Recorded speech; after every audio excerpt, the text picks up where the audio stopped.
Magandang araw po sa inyong lahat. Andito na naman ako sa harap ninyo para magbigay na naman ng isang impormasyon na baka hindi nyo pa nalalaman, pero bago ko simulan, humiling lang po ako ng kaunting pabor na i-subscribe ang malit na channel ni Ate Stella ninyo. Guys, huwag na tayong paligoy-ligoy pa. Simulan na natin ang ating topic ngayon.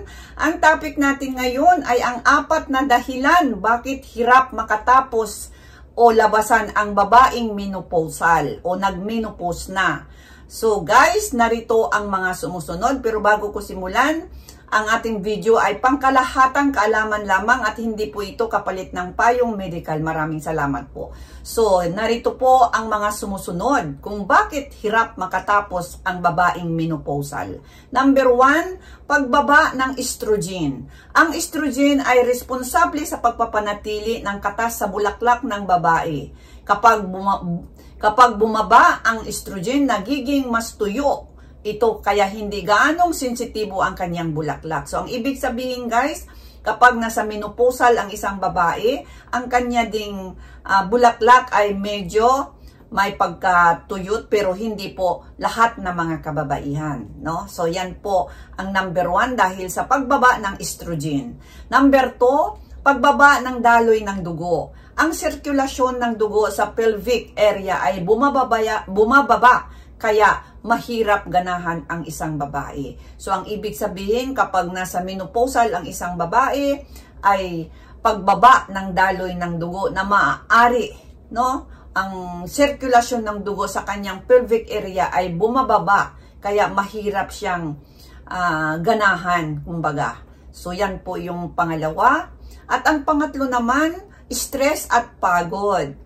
Ang menopause ay may kasamang emotional at physical na stress na maaaring makaapekto sa pakikipagtalik. So, ang ibig sabihin guys, kapag nasa menopausal ang isang babae o menopause, stress at pagod, mararamdaman niya po ito, no? Dahil sa kasamang emotional at physical na stress. At ito po ay makakaapekto doon sa lambingan. So, yan po ang pangatlong rason kung bakit nangyayari ito. So, ang pang-apat naman ay ang pagkawala ng gana.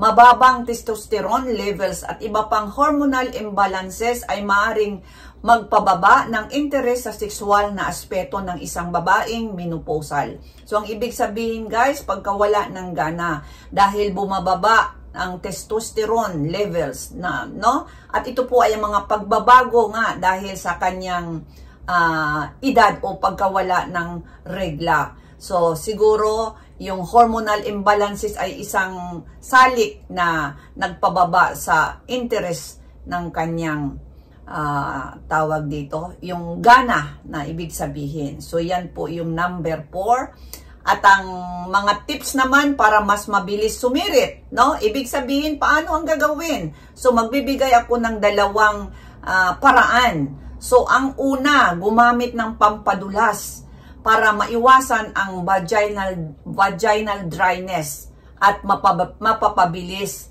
no, ang babae. Ito po ay nabibili sa isang butika, ang pampadulas o tinatawag na water-based lubricant na tinatawag. Kasi kapag ginamitan natin ito, mas komportable po ang isang menopausal, no? Dahil yun na nga, sinabi ko kanina na meron ding mga babae na naging tuyo ang kanyang bulaklak dahil sa menopausal. So, yan po ang unang tip ko. At ang pangalawa naman, ito mahalaga ito. Pahabain ang foreplay para mag-init ang partner bago ang aktual na labanan. So, ang ibig sabihin, paikutin nyo muna kung ano yung mga haplos, kung ano-anong pagpainit sa inyong partner, no? Para naman bago ninyo gawin ang aktual na labanan, ay medyo nag-aano na siya, nagbasa na, kumbaga, no, ang kanyang bulaklak. Kaya kailangan talaga nating pahabain muna, hindi na lang yung basta na lang pasukin, dahil masasaktan po ang babae, lalo na nasa menopausal na talaga. Kaya kailangan talaga nating intindihin ang ating partner at intindihin na ang menopausal ay isa po itong hindi po ito sakit, kundi talagang nangyayari ito sa kababaihan. Pero sinabi ko na, hindi lahat ng mga kababaihan ay nakakaranas ng mga ganito. Pero marami po ang mga nakakaranas ayon sa aking mga nakuhang impormasyon. Kaya yun ang sinabi ko. Ang dalawang tips na to ay gawin po natin. Una, gumamit ng pampadulas. Pangalawa, pahabain po ang foreplay. So, ayan po guys. Sana nagustuhan nyo ang aking vlog ngayon. At hanggang sa susunod, ang inyong lingkod, si Ate Estela ninyo. Bye-bye!